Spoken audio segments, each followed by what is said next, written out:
तो ये ज्ञान इस संसार में कैसे आता है? ये केवल परमपिता परमात्मा की कृपा से आता है। ये सब जीव जन्मों जन्मों से, युगों युगों से भटक रहे हैं मुक्ति प्राप्त करने के लिए। कोई जंगलों में चला गया, हजारों साल तपस्या कर डाली। कोई पहाड़ों पे चढ़ गया, समाधि में लीन हो गया। कोई मंदिर मस्जिद गुरुद्वारे बना के बैठ गया। कोई जप तप पूजा पाठ व्रत हवन यज्ञ पता नहीं क्या क्या करता रहा।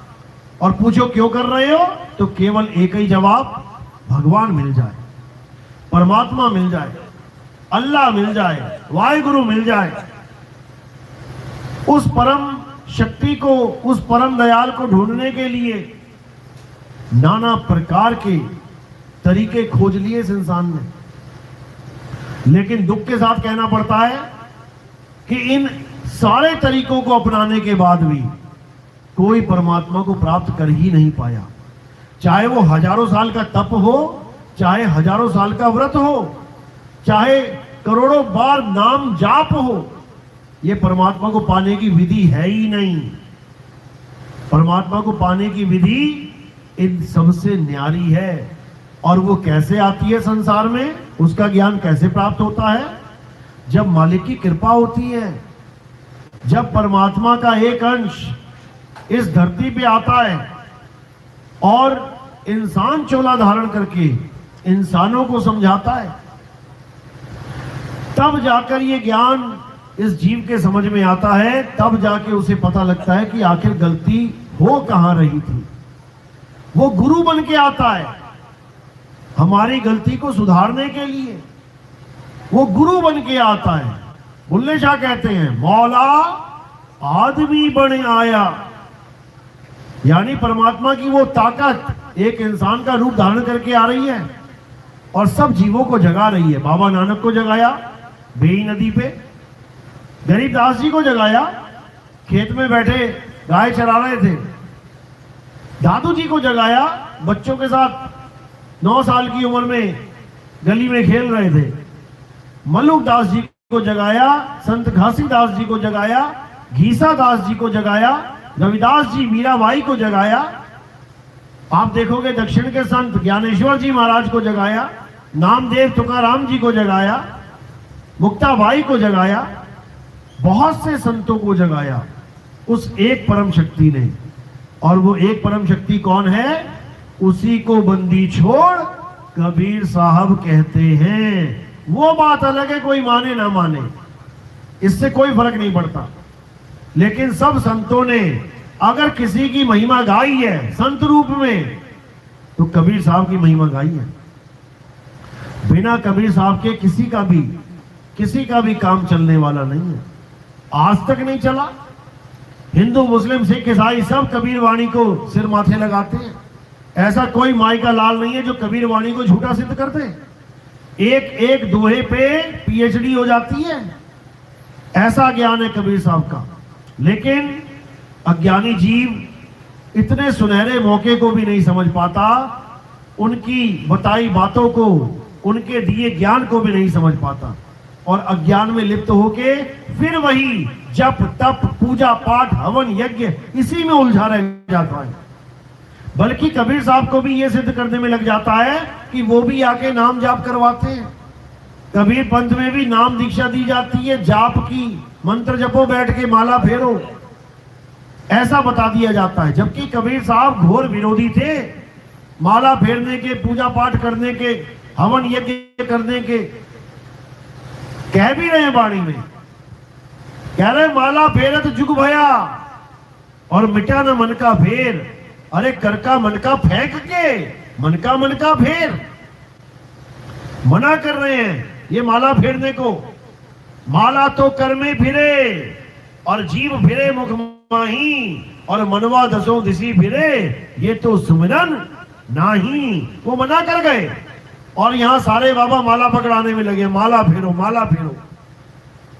समझो बात को, कबीर साहब माला फिराने नहीं आते, माला छुड़वाने आते हैं।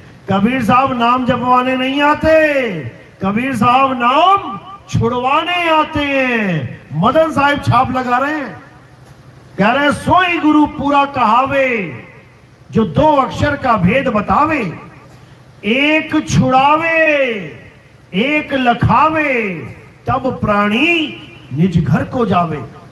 यानी सोई गुरु पूरा कहावे। गुरु तो बहुत सारे बैठे हैं, गली गली में गुरु बन के बैठे हैं। आप टीवी चैनल खोलो, सुबह से शाम तक आपको गुरुजी मिलेंगे सारे। आप यूट्यूब चैनल खोलो, कोई भी धार्मिक चैनल खोल लो, सारे गुरुजी मिलेंगे। सुबह से शाम तक तुम गुरुजी करते रहोगे। लेकिन उन गुरुजी लोगों से एक अलग भी बैठा है। वो कौन है? पूरा गुरु। पूरा गुरु। गुरुजी अधूरे भी हो सकते हैं, लेकिन पूरा गुरु कभी अधूरा नहीं हो सकता। अब उस पूरे गुरु की पहचान बताई जा रही है। सोई गुरु पूरा कहावे, जो दो अक्षर का भेद बतावे। सोचो जरा, नाम दीक्षा लेके बैठे हैं सारे, अलग अलग पंथों में, अलग अलग धर्मों में। ये दो अक्षर का भेद बतावे, ये क्या है? सोई गुरु पूरा कहावे, दो अक्षर का भेद बतावे, एक छुड़ावे। क्या छुड़ा दिया तुमसे किसी ने? बल्कि और नाम पकड़ा दिए, जो नहीं जानते थे वो भी पकड़ा दिए। पहले केवल राम राम, हरे कृष्णा हरे राम, राधा राधा कर रहे थे। अब गुरुजी के पास नाम लेके अब निरंजन ओंकार रारंकार सोंग सतनाम भी करने लग गए। यानी छुड़वाना था नाम गुरु ने, और पकड़ा दिया और लाद दिया ऊपर। तो कह रहे हैं एक छुड़ावे एक लखावे, तब प्राणी निज घर को जावे। कौन सा छुड़ावे और कौन सा लखावे, इस भेद को कोई बिरला ही जानेगा। तो कौन सा छुड़ावे? इंसानों के द्वारा बनाए हुए नामों को छुड़वा दे। इंसानों ने कौन से नाम बनाए हैं? ये हिंदी के नाम, उर्दू के नाम, अरबी के नाम, पंजाबी के नाम, मलयालम के नाम, Chinese, Japanese, Portuguese, Italian, Dutch, French, दुनिया भर के भाषा, दुनिया भर के नाम किसने बनाए हैं? इंसानों ने बनाए हैं। याद। लेकिन ये केवल 52 अक्षर के ज्ञानी बने, केवल 52 अक्षरों का ज्ञान प्राप्त हुआ, इस 3 लोक का ज्ञान प्राप्त हुआ। अब 52 से परे, इस 3 लोक से परे क्या है, उसका ज्ञान किसी को नहीं समझ में आ सकता। क्योंकि वो ज्ञान केवल और केवल बंदी छोड़ दे सकते हैं। इसीलिए कबीर साहब ने वाणी में बोला, 52 अक्षर लोक त्रय, सब कुछ इन्हीं माही, ये अक्षर खिर जाएंगे, वो अक्षर इनमें नाही। यानी 52 अक्षरों के द्वारा इस 3 लोक का ज्ञान लिया जा सकता है। लेकिन जो परमात्मा का असली नाम है, वो आदि अक्षर, वो इन 52 में नहीं आता, इस 3 लोक में नहीं आता। वो 3 लोक से परे का ज्ञान है। तो आदि मानवों ने सारे नाम बनाने के बाद क्या किया? एक ऐसा नाम रख दिया जो आंखों से दिखाई नहीं देती वस्तु, उसका नाम रख दिया। क्या नाम रखा? उसका नाम किसी ने आत्मा रख दिया, सोल रख दिया, किसी ने रख दिया, किसी ने परमात्मा रख दिया, किसी ने गॉड रख दिया, किसी ने अल्लाह रख दिया। उस अदृश्य शक्ति का नाम जो इन आंखों से नहीं देखी जा सकती, लेकिन उसको महसूस किया जा सकता है। बल्कि तुम आंखों से देखने पर भी ये महसूस कर सकते हो कि वो शक्ति है या नहीं है। जैसे एक आदमी जिंदा खड़ा है और एक मुर्दा पड़ा है, आंखों से दिख रहा है जिंदा भी और आंखों से दिख रहा है मुर्दा भी। फिर भी भले आत्मा दिख नहीं रही आंख से, लेकिन फिर भी आंख के द्वारा तुम इतना बुद्धि विवेक लगा सकते हो कि इसमें आत्मा है या नहीं है। इतनी बात तुम जजमेंट लगा सकते हो। शरीर खड़ा है, बोल रहा है, चल रहा है, इसका मतलब आत्मा है। और निढाल होके गिर गया तो इसका मतलब उसमें आत्मा नहीं है। फिर भी तुम समझ सकते हो कि आत्मा है कि नहीं है। अनुभव करना अलग बात है, लेकिन तुम देख के भी, छू के भी महसूस कर सकते हो। बॉडी ठंडी है, सांस चल नहीं रही है, दिल धड़क नहीं रहा, इसका मतलब इसमें जीवात्मा नहीं है। और खा रहा है, पी रहा है, बैठा है, हंस रहा है, इसका मतलब इसमें जीवात्मा है। इसीलिए जीवित बोला जाता है। जीवित यानी जीव इतः, इसमें जीव है, और निर्जीव जिसमें जीव नहीं है। तो ये आत्मा का ही अंश है, जीवात्मा कहते हैं इसे। आंखों से दिखाई नहीं देता, लेकिन फिर भी हम समझ सकते हैं कि जीव है कि नहीं है। तो जब इसका नाम रख दिया गया अल्लाह, वाहिगुरु, गॉड, भगवान, तो वो वस्तु देख नहीं पाया कोई, लेकिन उसको जिन्होंने अनुभव किया उन्होंने नाम रखा कि अल्लाह है। मैं कहता हूं अल्लाह है, यकीन कर मेरे पर। हमारे संतों ने कहा ईश्वर है, ऐसे नहीं दिखेगा लेकिन यकीन कर है, मैंने देखा उसको। सिखों ने कहा कि हां परमात्मा है, अकाल पुरुष है, मैं महसूस करके आया हूं उसको। जब बेई नदी पे बाबा नानक ने बोला एको सतनाम करता पुरुष, यानी सतनाम यानी परमात्मा है, कर्ता पुरुष है, मैं अनुभव करके आ रहा हूं उसको। लेकिन तुमको अभी दिखा, ऐसे नहीं दिखाई देगा। तो इन शक्तियों का जब नाम रख दिया गया, जब अल्लाह, वाहिगुरु, गॉड, परमात्मा नाम रख दिया गया, तो मान तो सबने लिया कि हाँ वो है, और आज भी मानते हैं। लेकिन उसके बारे में ना जानने के कारण, उसका बोध ना होने के कारण, उसको अनुभव ना होने के कारण हम उसके पीछे झगड़ा कर लेते हैं कि तेरा परमात्मा छोटा है, मेरा अल्लाह बड़ा है, तेरा अल्लाह छोटा है, मेरा वाहिगुरु बड़ा है, तेरा वाहिगुरु छोटा है, मेरा राम बड़ा है। ये झगड़ा इन्हीं 52 अक्षरों का है, इन्हीं 52 अक्षरों का है। अगर केवल एक नाम रख देते सारी दुनिया वाले, परम पिता परमात्मा, हिंदी में भी, उर्दू में भी, पंजाबी में भी, तो कोई झगड़ा नहीं था, सब मान ले परम पिता परमात्मा। लेकिन नाम अलग अलग हो गए तो बुद्धि इतनी विकसित नहीं है कि सत्य को जान पाए, तो नामों के पीछे झगड़ा करने लग गए। बस यही अज्ञान है। कुछ लोग नाम के पीछे झगड़ा करने लग गए, कुछ लोग ये सोच के बैठ गए कि नाम जपना पड़ेगा तब ये चीज मिलेगी। बाकी किसी चीज का नाम नहीं जपा जा रहा। सबको पता है पैसा चाहिए तो काम करना पड़ेगा, पैसा मिलेगा। एक भी घर बैठ के नहीं जप रहा है पैसा पैसा पैसा पैसा। कोई कहे 1 करोड़ बार पैसा पैसा जपो तो पैसा मिल जाएगा, तुम उसकी बात सुनकर भी यकीन नहीं करोगे। कोई कहे सोने की अंगूठी चाहिए, घर जाके जपो, सोने की अंगूठी, सोने की अंगूठी, सोने की, 1 करोड़ बार जपो मिल जाएगी। बड़े से बड़ा साधु भी अगर ये बात कह दे, बड़े से बड़ा संत भी कह दे, तब भी तुम एक बार सोचने में मजबूर हो जाएगा, बेवकूफ बना रहा है, बेवकूफ बना रहा है। इतनी बुद्धि विकसित है तुम्हारी। तुम्हें प्यास लगी है, तुम्हें कोई कहे ना 1 करोड़ बार पानी पानी जब तेरी प्यास बुझ जाएगी, तुम यकीन नहीं करोगे कि ऐसा भी कभी हो सकता है। लेकिन एक आम साधु बिल्कुल शून्य, बस कपड़े पहन रखे, भले साधु ना हो, वो भी अगर तुम्हें कह दे कि राम राम जब बेटा राम मिल जाएगा, कोई मुसलमान फकीर कह दे अल्लाह अल्लाह जब अल्लाह मिल जाएगा, कोई सिख भाई कह दे वाहिगुरु वाहिगुरु वाहिगुरु जब वाहिगुरु मिल जाएगा, तुम यकीन करके बैठ जाते हो। भगवान के नाम के अलावा और किसी भी चीज पे तुम्हें यकीन नहीं है कि जपने से मिलेगी, नहीं मिलेगी।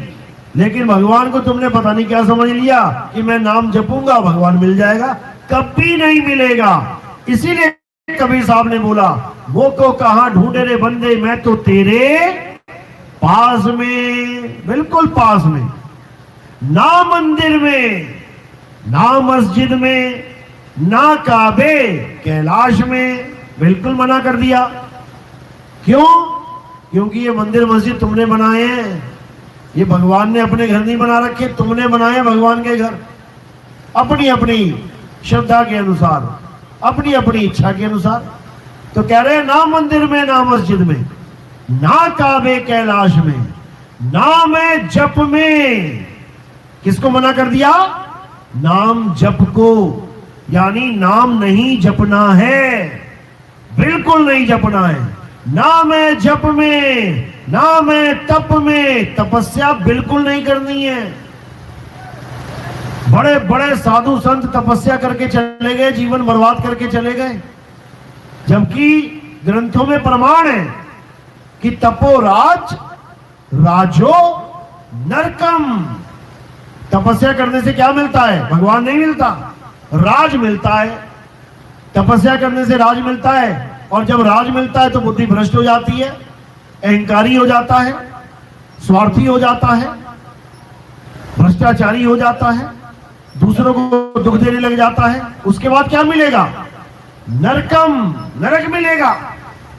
तो तपस्या करने से राज मिला, राज से नरक मिला, कहने का मतलब तपस्या ही नरक का कारण बन गया। तो क्या करेंगे ऐसी तपस्या करके, और क्या करेंगे ऐसा राज करके जहां हमारी वजह से दूसरों को कष्ट हो जाए, जहां हम भ्रष्टाचारी हो जाए, जहां हम अहंकारी हो जाए? इससे अच्छा तो गरीबी ठीक है भाई, समझो। तो तपस्या यानी तप और जप से क्या मिलेगा? नरक मिलेगा। नरक नहीं चाहिए तो क्या करना है? जप और तप छोड़ देना है, छोड़ दो। कबीर साहब मना कर रहे हैं, ना मैं जप में, ना मैं तप में, ना एकांत निवास में, अरे वो को कहां ढूंढे रे बंदे, मैं तो तेरे पास में। खोजी होए तुरंत मिल जाऊं, एक पल की तलाश में। कह रहे तो खोजी तो बने एक बार, एक पल में मिल जाऊंगा, एक पल में। कब मिलूंगा? जब तेरे जीवन में भेदी गुरु आ जाएगा, भेद बताने वाला। क्योंकि परमात्मा एक ऐसी चीज है जिसको ढूंढने के लिए इंसान ने कोई जगह ही नहीं छोड़ी। वो पहाड़ों पे चला गया, वो कैलाश पे चला गया, वो जंगलों में चला गया, नदियों में डुबकियां मार ली, रेगिस्तान में चला गया, ऐसा कोई स्थान नहीं जहां नहीं गया। हर जगह ढूंढ लिया उसने, केवल एक जगह नहीं ढूंढी, बस वहीं पे परमात्मा है। जो जगह नहीं ढूंढी उसी में परमात्मा है। 50 लीटर दूध पड़ा है घर में, और घी को ढूंढने के लिए तुमने सारी दुनिया ढूंढ ली, सारी दुनिया ढूंढ ली, बस कहां नहीं ढूंढा? दूध में नहीं ढूंढा। वो घी तुमने दूध में नहीं ढूंढा, दूध को छोड़ के तुमने सारी दुनिया ढूंढ ली, और कभी नहीं मिलेगा। क्योंकि जहां वो है वहां तुमने खोजा ही नहीं। तो कह रहे हैं खोजी होए तुरंत मिल जाऊं। कैसे मिलेगा तुरंत? जब तुम्हें भेद बताने वाला गुरु मिल जाएगा, उसी वक्त पता लग जाएगा आखिर परमात्मा रहता कहां है, परमात्मा का घर है कहां, मैंने जाना कहां है, उसी वक्त समझ में आ जाएगा। उसके बाद भेदी गुरु तुम्हें विधि बताएगा कैसे पहुंचना है वहां तक जिसका ज्ञान मिला है। तब तुम्हारी भक्ति स्टार्ट हो जाएगी, और धीरे धीरे धीरे धीरे अपने आप मालिक की कृपा होगी, और तुम उस मूल ज्ञान को, उस तत्व ज्ञान को, उस आत्म ज्ञान को प्राप्त कर लोगे। इसीलिए कबीर साहब समझा रहे हैं, खोजी होए तुरंत मिल जाऊं, एक पल की तलाश में। और कहें कबीर सुनो भाई साधो, मैं तो हूं विश्वास में। यानी कि जब भेदी गुरु तुम्हें भेद बताएगा, एक पल में परमात्मा का भेद बताएगा, भेद को समझने के बाद उस पे विश्वास करना है, अविश्वास नहीं करना है। जब भेदी गुरु ने तुम्हें भेद समझा दिया कि बेटा इस पूरी दुनिया में परमात्मा नहीं मिलेगा, जहां मर्जी ढूंढ ले, बेटा इस पूरी काया में परमात्मा नहीं मिलेगा, जहां मर्जी ढूंढ ले। कोई मूल कमल में ढूंढ रहा है, कोई स्वाद कमल में ढूंढ रहा है, कोई नाभि में ढूंढ रहा है। उदाहरण क्या दे रहा है कि रावण की नाभि में अमृत था, तुम्हारी नाभि में भी अमृत है। अमृत यानी परमात्मा। बताओ, अरे रावण की नाभि में अमृत होता तो रावण मरता क्यों? अमृत तो चला ही गया नाभि में, अमृत तो पिएगा तभी तो जाएगा, तो मरता ही क्यों? मर गया। इसका मतलब नकली अमृत है वो, नकली। कई बाबा लोग कहते हैं कि गले में जीभ को घुमा के लगाओ तो क्या होगा, वहां अमृत टपक रहा है। अब बाबा से पूछो, बाबा तुम अमर हो गए क्या? तुम्हें 100 साल हो गए अमृत पीते हुए, क्या तुम अमर हो गए? अब तुम मरोगे तो नहीं। तो क्या कहेगा बाबा? अरे मरना तो सत्य है, मरना तो पड़ेगा, तो क्यों झूठ बोल रहा है कि अमृत पी रहा है? फिर काहे का अमृत है? हमने तो यही सुना था जिसको अमृत मिल जाता है वो कभी नहीं मरता। राहु का उदाहरण दे दिया, गर्दन कट गई, मरा नहीं। मर गया क्या? नहीं मरा। एक बूंद अमृत की गई तो मरा नहीं, और तू 100 साल से अमृत पी रहा है तब भी मर जाएगा। इसका मतलब नकली अमृत पिला रहे हैं ये लोग। ये कौन है पता है? 4 क्रिया वाले। पहली क्रिया कहते हैं गले में जीभ को घुमा के लगा लो, अमृत पियो। वहां का अमृत नहीं है, बलगम है ये बलगम है, उसी को अमृत बना के पिला रहे हैं। दिमाग से टपकती है ये बलगम। दूसरी क्रिया, कानों में उंगलियां डाल के अनहद नाद को सुनो। नकली माल है ये, नकली अनहद बाजा जम का थाना, पांचों तत्व करे घमसाना। अनहद बाजा विधि विधि बाजे, सार शब्द न्यारी धुन गाजे। अनहद बाजा बजाने वाले, अनहद बाजा सुनाने वाले ये गुरु जितने भी कान में उंगलियां डाल के ध्यान देते हैं, ये कभी सारंगी बज जाएगी, कभी तबला बज जाएगा, कभी शंख बज जाएगा, कभी बीड़ा बज जाएगी। ये सब नकली ज्ञान है, नकली। साहिब ने इसको मना किया है।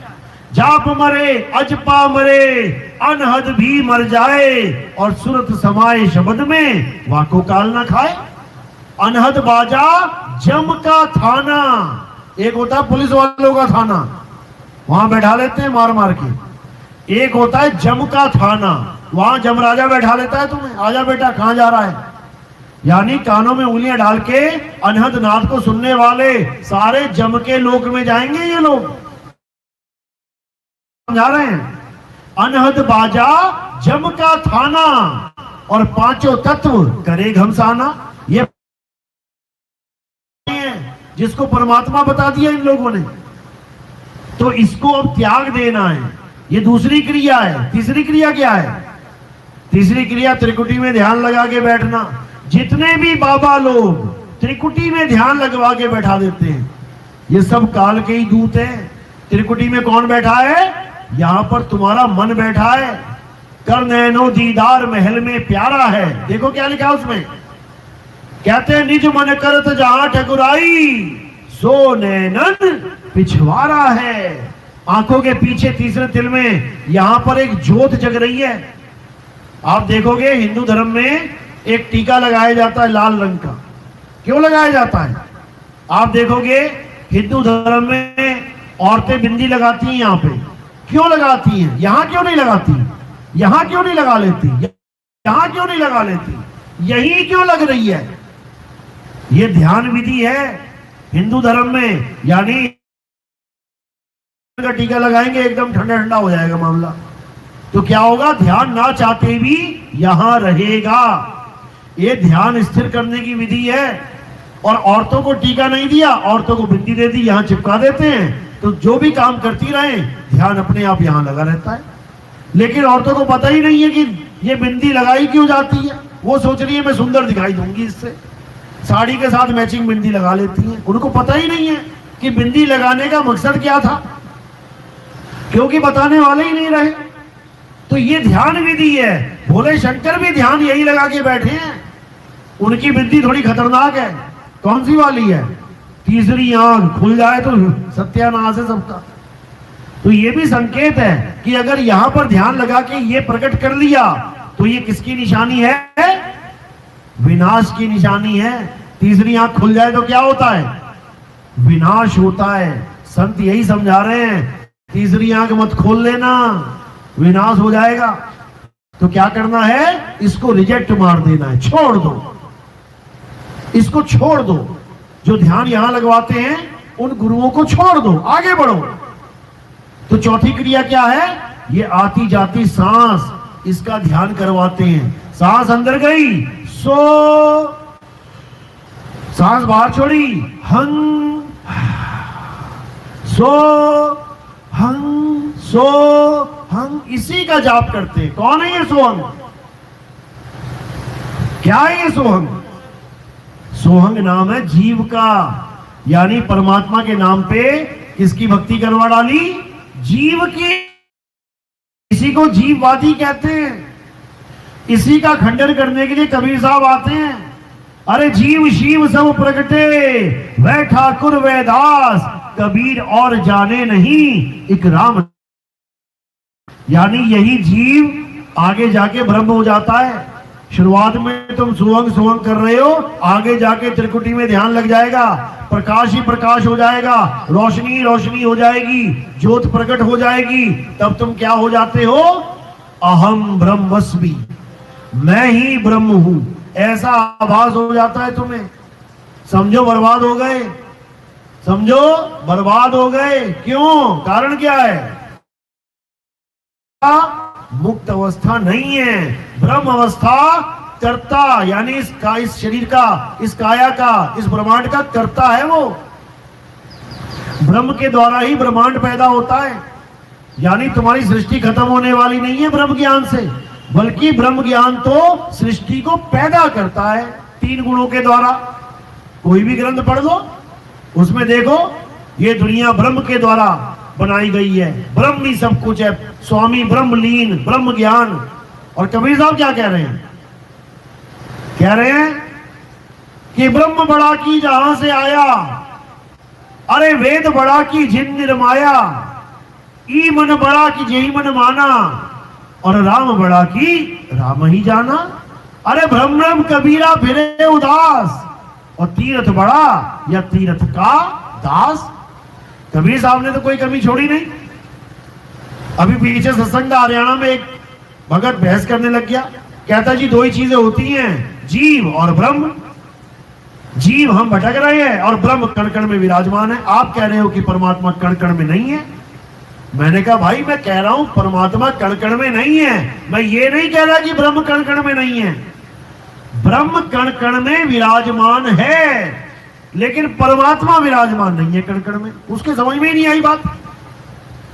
वो कह रहा है ऐसे कैसे हो सकता है, ब्रह्म ही तो परमात्मा है। कह रहा ब्रह्म ही परमात्मा है। मैंने कहा भाई एक बात सुनिए, किसने बताया तुझे ब्रह्म परमात्मा है? कहता सब संतों ने बताया है, प्रमाण देने लग गया, हमारे गुरुजी ने भी बताया है। मैंने कहा ब्रह्म और जीव के अलावा और तो कुछ नहीं है ना? कह रहा नहीं है कुछ भी। मैंने कहा एक नाम और सुना होगा तूने, पर ब्रह्म, एक और सुना होगा पार ब्रह्म। अब ये क्या है बताओ मुझे, क्या बताया गुरुजी ने इसके बारे में? कहता नाम तो मैंने सुना है लेकिन गुरुजी ने कभी बताया नहीं। मैंने कहा फिर तेरा गुरु अधूरा है, अधूरा गुरु है तेरा, जो बचपन से गाते आ रहे हैं, पार ब्रह्म परमेश्वर तुम सबके स्वामी। किसने नहीं सुना? हाथ खड़ा करो, सबने सुना है ना? तो जब बोल रहे हैं पार ब्रह्म, तो फिर ब्रह्म से पार ही तो है वो। सुन तो लिया लेकिन जान नहीं पाए, और अधूरे गुरु ने क्या पाठ पढ़ा दिया कि ब्रह्म ही सब कुछ है। ले लो, मरो फिर यहीं पे, ब्रह्म ही सब कुछ है। तो ब्रह्म तो ब्रह्मांड बनाता है, ब्रह्म तो जीवों की उत्पत्ति कर रहा है, ब्रह्म तो जीवों को बनवा के बैठा हुआ है। भटको फिर संसार में, नहीं समझ में आती बात। जब इतनी बात समझ में आ गई तो चुप करके बैठ गया। तब समझ में आ गया कि ज्ञान हमारा अधूरा है और हम बहस कर रहे हैं इससे। समझो 1 से लेके 100 तक गिनती है, 99 तक सब तुम्हारे साथ साथ चलेंगे, लेकिन जैसी तुम कहोगे 100, वो कहेगा हम नहीं मानते, गुरुजी ने बताया ही नहीं।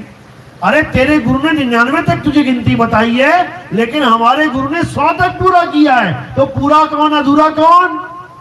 99 तक वाला अधूरा ही है। 99 तक तो तुम्हारा ज्ञान एकदम मैच होगा, तुम्हारे सुर में सुर मिला के चलेगा, लेकिन जैसे ही वो 99 पे खत्म होगा और तुम कहोगे 100, वो कहेगा हम नहीं मानते। क्यों? क्योंकि उसका गुरु 100 वाला है ही नहीं, उसका भी क्या कसूर बेचारे का। तो इसीलिए मैं बार बार कहता हूं कि सबका हुक्का लीजिए, साचा शब्द निहार, और पक्षपात मत कीजिए, कहे कबीर विचार। मैंने कभी अपने सत्संगों में ये कहा ही नहीं कि तुम मुझे मानो, कि मेरे ही ज्ञान को मानो। मैं कहता हूं सारी दुनिया के गुरुओं को मान लो, सारी दुनिया के गुरुओं से नाम ले लो। बताओ क्या नुकसान होगा तुम्हारा? बताओ, क्या सारी दुनिया के गुरुओं से नाम लेने के बाद तुम्हारा नुकसान हो जाएगा? नुकसान तुम्हारा कभी हो ही नहीं सकता। नुकसान तब होगा जब तुम उस गुरु के पास ना पहुंच पाए जिसके पास पूरा ज्ञान है। और वो क्यों नहीं पहुंच पाए? क्योंकि तुम्हारे गुरुजी ने कह दिया कि बेटा इसके अलावा कोई सत्संग मत सुनना। बर्बाद कर दिया ऐसे गुरुओं ने। हजारों गुरु ऐसे बैठे हुए हैं जो तुम्हें क्या कहेंगे, और कहीं जाने की जरूरत नहीं है, और किसी गुरु का सत्संग सुनने की जरूरत नहीं है, और किसी संगत में जाने की जरूरत नहीं है, हम ही पूरे हैं। बर्बाद कर दिया इन लोगों ने। कबीर साहब ने कभी नहीं कहा। कबीर साहब क्या कहते हैं? आओ संतो मेला कीजिए, खाली है तो भर भर लीजिए, और भरे हैं तो छक छक पीजिए। जो गुरु ये कहता है कि दूसरे की संगत में नहीं जाना है, असल में वो गुरु सबसे बड़ा अधूरा गुरु है, जिसको पता है कि मेरे ज्ञान से भी आगे का ज्ञान चल रहा है संसार में, और अगर मेरे चेले ने उस ज्ञान को सुन लिया, समझ लिया, तो ये वापस मेरे पास नहीं आएगा। समझ लो, जैसे 10वीं के बच्चे 10वीं करने के बाद जब 11वीं में एडमिशन ले लेते हैं, तो कोई जाता है 10वीं वाले के पास? कभी गए वापस? कभी नहीं जाओगे, क्योंकि आगे का ज्ञान मिल गया। तो ऐसे गुरुओं को डर होता है कि मेरा चेला कहीं मुझे छोड़ के ना चला जाए। कारण क्या है? कारण है धन संपत्ति, कारण है बड़े बड़े आश्रम, कारण है बड़ी बड़ी जमीनें। जो गुरु बड़ी बड़ी जमीनें, बड़ी बड़ी संपत्ति इकट्ठा करके बैठा है, समझ जाना उसकी हालत तुमसे भी बुरी है।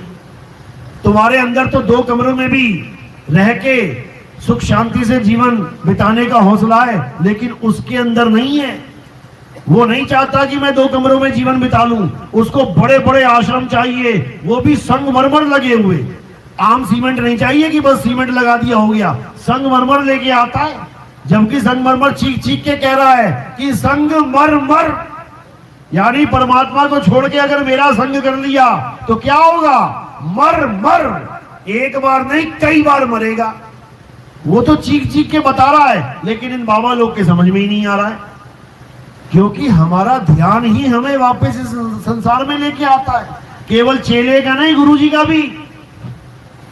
एक बार कबीर साहब एक भगत के पास गए, एक गुरु का चेला था, उसको समझाया सत्संग, बहुत समझाया कि भाई सत्य ये है, सत्य ये है, सत्य ये वो नहीं है जो तेरा गुरु बता रहा है। अब वो मानने को तैयार नहीं हुआ, कहता नहीं मेरे गुरुजी तो पूर्ण गुरु है। उसके गुरुजी को एक आदत थी पपीता खाने की, बहुत टेस्टी लगता था उसको। अब वो जब भी सत्संग हो खूब पपीता खाए, सत्संग खत्म हो खूब पपीता खाए। एक दिन कबीर साहब पहुंचे उसके पास, चेले के पास। गुरुजी पूरे हो गए थे, चले गए संसार छोड़ के। कबीर साहब ने सोचा अब शायद गुरु मोह खत्म हो गया हो इसका, गुरुजी तो चले गए, अब क्या करें, शायद अब ज्ञान समझ ले। इस पंखे को इधर तो जब उसके पास गए तो क्या हुआ, पूछा हाँ भाई ज्ञान समझ, पंखा उधर को, तो कहते हाँ भाई ज्ञान समझ में आ रहा है या अभी भी गुरुजी का मोह है? तो वो क्या बोला, देखो जी, कबीर साहब से बोला भले गुरुजी मेरे चले गए हैं, लेकिन मुझे गुरुजी पे पूरा विश्वास है, मुझे गुरुजी का पूरा मोह है, मैं छोड़ नहीं सकता उनको। वो जहां ले जाएंगे मैं वहीं जाने को तैयार हूं। तो कबीर साहब ने कहा कहां ले जाएंगे, अभी अभी बता देते हैं। तो कहते वो पपीता पड़ा है ना सामने, लेके आ। जब पपीता लेके आता है चेला, कहते काट इसे। और जब पपीता काटा जाता है तो क्या होता है, उसके अंदर एक कीड़ा रेंग रहा होता है पपीते के अंदर। कहते ये बैठे हैं गुरुजी तेरे, जाना है गुरुजी के पास, पहुंचाए, वहीं मोह भंग हो जाता है। यानी हमें गुरु के काया से मोह नहीं करना है, हमें गुरु की शक्ल से मोह नहीं करना है, हमें गुरु की देह से मोह नहीं करना है। हमें किसके पीछे लगना है? ज्ञान के पीछे लगना है। हमें केवल ज्ञान चाहिए, और ज्ञान कौन सा? पूर्ण ज्ञान, अधूरा ज्ञान नहीं। अधूरा ज्ञान तो तुम्हें फंसाने के लिए बनाया गया है, पूरा ज्ञान तुम्हें यहां से निकालेगा। तो पूरा ज्ञान कौन देगा?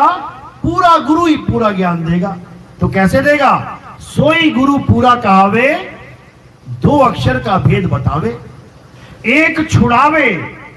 यानी जो भी तुम्हें नाम जाप, तुम्हें तंत्र मंत्र विद्या जो भी दे रखा है, उसको छुड़वा देवे।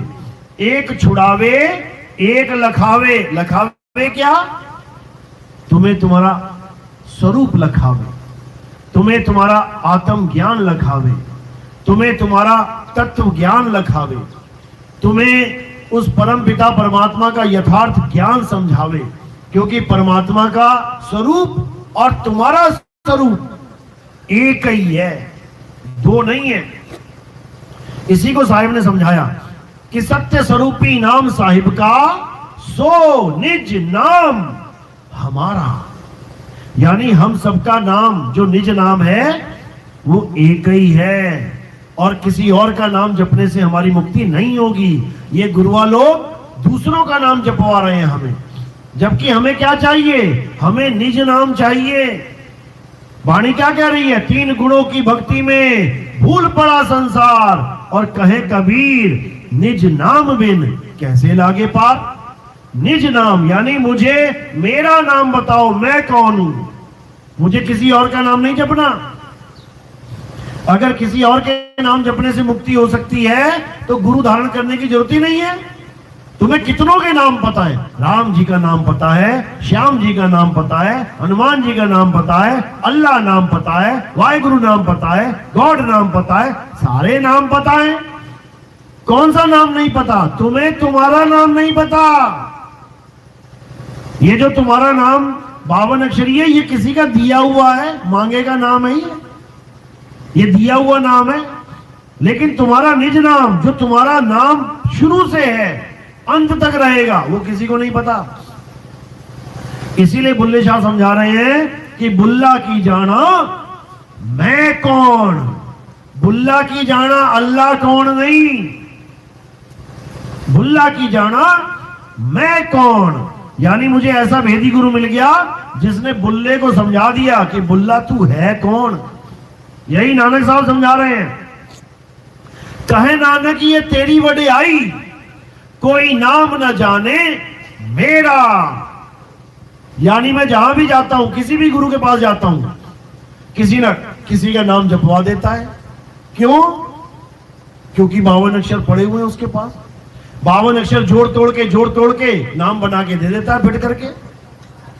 अगर 52 अक्षर ना हो तो नाम दे के दिखाए। ये 5 नाम 10 नाम छोड़ो, एक नाम दे के दिखा दे कोई, अगर 52 अक्षर ना हो तो। इसीलिए साहिब ने 52 का जोरदार खंडन किया है। कहते 52 अक्षर जोरे आन, सकिया ना अक्षर एक पहचान। उस एक अक्षर यानी उस एक आदि नाम को कोई नहीं पहचान पा रहा, और 52 अक्षरों को पकड़ पकड़ के सारा जीवन बर्बाद करके चले जा रहे हैं। तो अब क्या करना है? अब 52 अक्षरों से किनारा करना है। कैसे करना है? उस आदि नाम को जान के, उस आत्म ज्ञान को जान के। एक 52 अक्षरी नाम है और एक आदि नाम है। 52 अक्षर जीव के आधार से बोले जाते हैं। ये जो तुम्हारे मुंह में जीव घूम रही है ना, अगर सारे गुरुओं की ये जीव हटा दी जाए, सारे नाम खत्म हो जाएंगे दुनिया से। जितने भी 52 नाम चल रहे हैं, जितने भगवानों के, कौन दे रहा है? ये सारे गुरु लोग दे रहे हैं। केवल गुरुओं की जीव अगर खत्म कर दी जाए तो समझो भगवान का नाम देने वाला ही नहीं बचेगा कोई। ये इस जीव का कमाल है।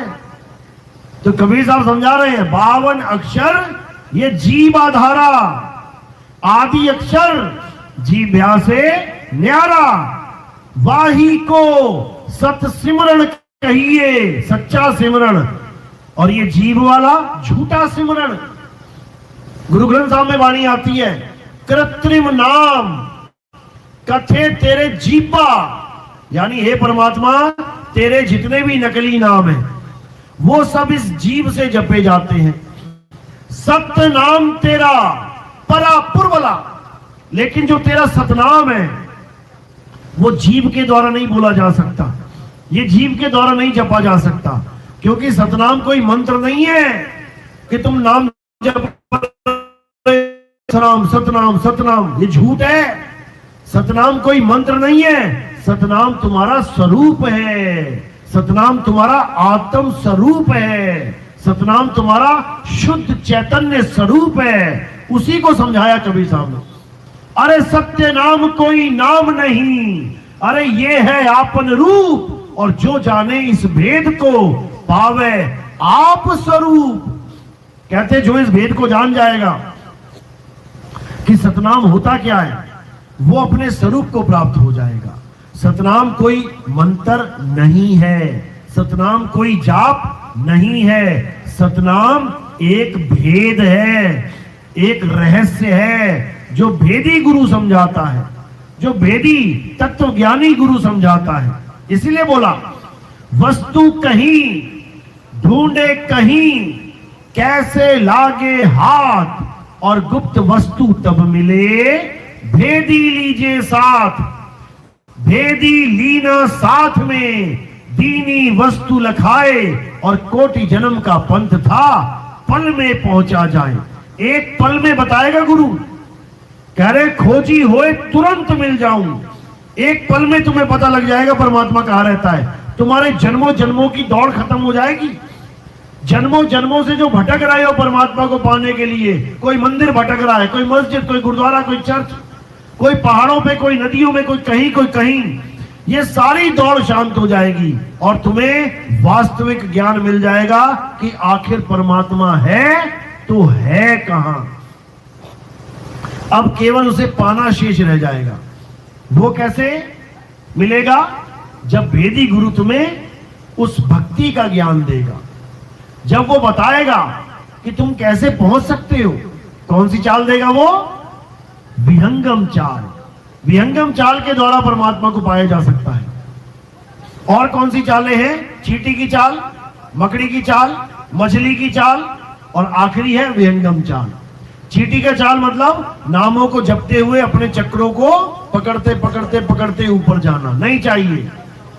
कह रहे पाँव न टीके पिपील का, पंडित ला दे बैल। चींटी का पैर नहीं टेक सकता, वहां पे छोड़ दो। दूसरी चाल कौन सी है? मछली की चाल, यानी श्वासों में अजपा जाप करना। जैसे मछली पानी के विपरीत जाती है, ऐसे ही श्वासों के विपरीत ये सुरता जाती है ऊपर की तरफ। इसको भी छोड़ दो, क्योंकि ये भी किसी ना किसी का आधार लेके चल रही है। चींटी दीवार का आधार ले रही है, मछली पानी का आधार ले रही है। तीसरी चाल कौन सी है? मकड़ी की चाल। मकड़ी की चाल में शुरू में तो नाम जाप करते हुए जाना पड़ता है, लेकिन उसके बाद अंदर नकली धुन मिल जाती है, फिर धुन को पकड़ के आप ऊपर नीचे होते हो। यानी पहले नाम जपते जाते हो, ज्योतिरंजन ओंकार निरंकार सोहम सतनाम। उसके बाद वहां पे अनंतनाद मिल जाती है। उसके बाद अनंतनाद को पकड़ के उस शब्द धुन को सुनते हुए बार बार अंदर और बाहर आओगे। छोड़ दो, नकली माल है। असली चीज क्या है? असली है विहंगम चाल, जिसके लिए क्या बोला? शब्द विहंगम चाल हमारी, कहे कबीर सतगुर दई तारी, खुले कपाट शब्द झनकारी, और पिंड यंड के पार सो देश हमारा है। वाणी में क्या समझा रहे हैं? कि हमारी चाल केवल एक ही चाल है। ये मछली मकड़ी ये हमारी चाल नहीं है, हमारी विहंगम चाल है। यानी पक्षी की तरह सीधे आकाश में उड़ जाना है, सीधे आकाश में, नॉन स्टॉप। ये 5 रूहानी मंडल, ये 5 तत्व, ऐसा कुछ नहीं। ये 5 प्रकाश कुछ नहीं, ये 5 आवाजें कुछ नहीं। छोड़ दो इसे और केवल एक को जानो। वो एक शब्द अंदर से नहीं, ऊपर से आ रहा है। बाबा जय गुरुदेव ने भविष्यवाणी करी थी 1980 में कि अभी तो तुम 5 नामों से पार हो रहे हो, लेकिन भविष्य में जो महात्मा आएंगे वो क्या करेंगे? उनको आवाज ऊपर से आएगी, ऊपर से एक आवाज आएगी, वो उसी को कहेंगे कि वही परमात्मा है। उसके बाद कोई भी इन 5 नामों से या बाबा जय गुरुदेव नाम से पार नहीं होगा। ये 1980 में बोल के जा चुके हैं वो, लेकिन ये सबकी समझ में नहीं आएगा। सुनने के बाद भी बाबा जी से सवाल नहीं किया किसी ने कि बाबा जी आपने सत्संग में बोला है कि उस महात्मा का एक नाम, एक भाषा और एक झंडा होगा। आप तो 5 नाम 5 धुने दे रहे हैं। आप कह रहे हो कि एक आवाज आएगी ऊपर से और आप 5 आवाजें बता रहे हो। तो सत्य ये है या वो? किसी ने नहीं पूछा। अच्छी बात है नहीं पूछा। क्यों नहीं पूछा? क्योंकि बाबा झूठ नहीं बोल पाते। फिर वो ये नहीं कह पाते कि अभी तो तुम 5 नाम से पार हो रहे हो और बाद में नहीं। क्या ऐसा कभी हो सकता है कि एक गुरु 5 नाम दे रहा है और उससे पार होते? गोलियां चल रही हैं, अगर बुलेट प्रूफ जैकेट आपको मिल गई है, ऐसा नहीं होगा कि आज तो ये काम कर रही है अगले दिन काम नहीं करेगी। वो हमेशा काम करेगी, उसका गुण यही है। अगर 5 नाम तुम्हें पार कर सकते हैं तो क्या आज और क्या कल और क्या परसों वो 5 नाम तुम्हें पार करेंगे। लेकिन बाबा जय गुरुदेव ने खुद मोहर लगा दी कि ये 5 नाम तुम्हें पार नहीं करेंगे। इसका मतलब ये तब भी पार नहीं कर रहे थे। भूल जाओ इस बात को कि वो लोग निकल गए, पार हो गए जो बाबा जय गुरुदेव के साथ पहले थे और अब नहीं होंगे। वो भी नहीं हुए। लेकिन बाबा जय गुरुदेव ने ये बात क्यों बोली कि अब तो पार हो रहे हो? क्यों बोली? ताकि लोग अविश्वास में ना आ जाएं, लोग ये ना सोचने लग जाएं कि बाबा जय गुरुदेव तो सीधे सीधे कह रहे हैं कि आज भी 5 नाम से पार नहीं होगे और जब वो महात्मा आ जाएगा तब भी 5 नाम से पार नहीं होगे। फिर अविश्वास हो जाता, लोग छोड़ छोड़ के भागने लग जाते, तो बाबा जय गुरुदेव का काम अधूरा रह जाता। उनको इस संसार में क्यों भेजा गया था पता है? क्यों भेजा गया? जब ट्रेन रेलवे स्टेशन सैंक्शन हो जाता है, जैसे एक बुलेट ट्रेन का आजकल प्रोजेक्ट चला हुआ है, जैसे ही प्रधानमंत्री ने कहा कि बुलेट ट्रेन चलेगी, इसका मतलब ये नहीं कल से ही चलने लग जाएगी। इसका मतलब क्या है कि अब 5-7 साल काम चलेगा। किस चीज का? पटरी बिछाने का। देखो जाके शहरों में, अहमदाबाद से लेके मुंबई तक आपको खंबे ही खंबे दिखाई देंगे और उसके ऊपर अभी तो चलो खैर काम चल रहा है धीरे धीरे, लेकिन बड़े बड़े खंबे, बंदा यही सोचता रहता है ये कौन से खंबे बीच में गड़े हुए हैं शहर के बीचों बीच। ये काम चल रहा है। ये काम कब पूरा होगा? जब पटरियां बिछ जाएंगी, मामला ओके हो जाएगा, उसके बाद ट्रेन आएगी। इसी प्रकार बाबा जय गुरुदेव का काम क्या था? खंबे लगाने का। उनका काम था पटरी बिछाने का। और उन्होंने सत्संग में संकेत किया कई बार कि बच्चा अभी तो तुमने सत्संग सुना ही नहीं है, सत्संग सुनाने वाले तो बाद में आएंगे। बोला था कि नहीं बोला था? ये देखो टाटधारी बैठे हैं, वो पीछे कितने लोग बैठे हैं, सबने सुनी ये बात। बाबा जय गुरुदेव कहते थे कि अभी तक तुमने सत्संग सुना ही नहीं है। फिर भी लोग नहीं समझ पाए कि अगर सत्संग सुना ही नहीं है तो फिर ये क्या सुन रहे हैं हम? ये जो अभी बोला जा रहा है ये बिछाई जा रही है। समझो, इतने साल गुरुवाई करने के बाद ये बोल गए अभी तो नाम किसी को मिला ही नहीं है। बोला कि नहीं बोला? हाथ खड़ा करो। देखो, ये बोल के गए हैं कि अभी तक तो नाम किसी को मैंने दिया ही नहीं है, और ये गुरुजी बन के बैठ गए उनके गद्दियों पे। अभी तक गुरु ने किसी को नाम नहीं दिया, और ये गुरुजी के जाने के बाद गद्दियों के पीछे लड़ लड़ के मर गए आपस में।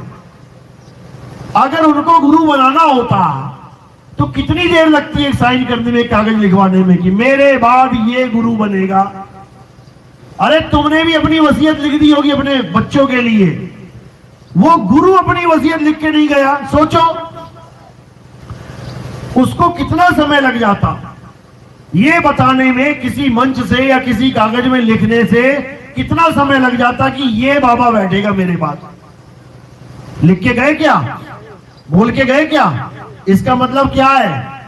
क्या है इसका मतलब? इसका मतलब है कि मेरे बाद कोई नहीं बैठेगा। कारण क्या है? कोई बाप चाहता है कि उसकी गद्दी खाली हो जाए, उसका वंश खत्म हो जाए? कोई बाप नहीं चाहता। 5-5, 7-7 लड़कियां हो जाए तब भी कहता है, सास ससुर कहते हैं एक ट्राई और कर ले, लड़का हो जाए शायद, तू तो वंश ही खत्म कर देगी हमारा। तो इतनी बड़ी संगत बनाने के बाद बाबा जय गुरुदेव ने एक भी गद्दी नशीन नहीं रखा। क्यों नहीं रखा? क्योंकि जो उनका गद्दी नशीन है ना, उसके बारे में वो बता के जा चुके हैं कि एक ऐसा महात्मा आएगा जिसका एक नाम, एक भाषा, एक झंडा होगा। बोला कि नहीं बोला? हाथ खड़ा करो जरा। तो बोल तो गए, और क्या बोलेंगे वो? इनके लिए थोड़ी नहीं बोल गए जो 5 नाम देंगे, या जो नाम ही बदल बदल के पता नहीं क्या क्या नाम बना दिया आजकल इन लोगों ने। 5 नाम छोड़ के, क्योंकि 5 नाम काल के जानो, तो उन्होंने 5 नाम हटा के क्या कर दिया? जय गुरुदेव, यही जपते रहो। मतलब गुरु से भी सियाने बन गए ये। गुरु 5 नाम दे रहा है और ये कह रहे हैं जय गुरुदेव नाम जपो, इससे मुक्ति हो जाएगी। ये सब भरम जाल है, सब भरम जाल है। इससे बाहर निकलना है और उस एक नाम को जानना है जिसके लिए बाबा नानक कहते हैं, तेरा एक नाम तारे संसार। पूरे संसार को एक नाम तार सकता है। तो हो गई ना एक भाषा, एक भाषा हो गई ना। पंजाबी भी नहीं कहेगा कि पंजाबी में दिया, अंग्रेज भी नहीं कहेगा अंग्रेजी में दिया, जापानी भी नहीं कहेगा जापानी में दिया, चाइनीज भी नहीं कहेगा चाइनीज में दिया, क्योंकि भाषा का कोई काम ही नहीं है। वो एक भाषा कौन सी? सैन की, इशारे की। तुम कहीं भी चले जाओ पूरी दुनिया में, तुम्हें नहीं पता कि पानी का नाम क्या रखा है यहां पे, तुम बस एक इशारा कर देना भैया। सारी दुनिया में चलता है ये। कहीं पर भी चले जाना, बस एक इशारा कर देना और देखो कैसे पानी मिलेगा। पूरी दुनिया में चले जाना, ये एक इशारा कर देना, पता है ना, ये पूरी दुनिया में चलता है ये। इसी प्रकार गुरु क्या करता है? सैन बैन देता है। सैन यानी इशारा, बैन यानी ज्ञान। गुरु सैन बैन देता है, इशारों में ज्ञान देता है। ये नाम का ज्ञान नहीं देता जपने वाला। इसीलिए कबीर साहब ने समझाया, हम वासी वा देश के जहां जात वर्ण कुल नाही, अरे सैन मिलावा हो रहा शब्द मिलावा नहीं। यानी इन शब्दों के चक्कर में मत पड़ो, हिंदी पंजाबी उर्दू फारसी के नाम मत जपो और उस आत्म तत्व को जानो जिसे एक तत्वदर्शी संत बताता है। गीता अध्याय 4 34वां श्लोक यही समझा रही है।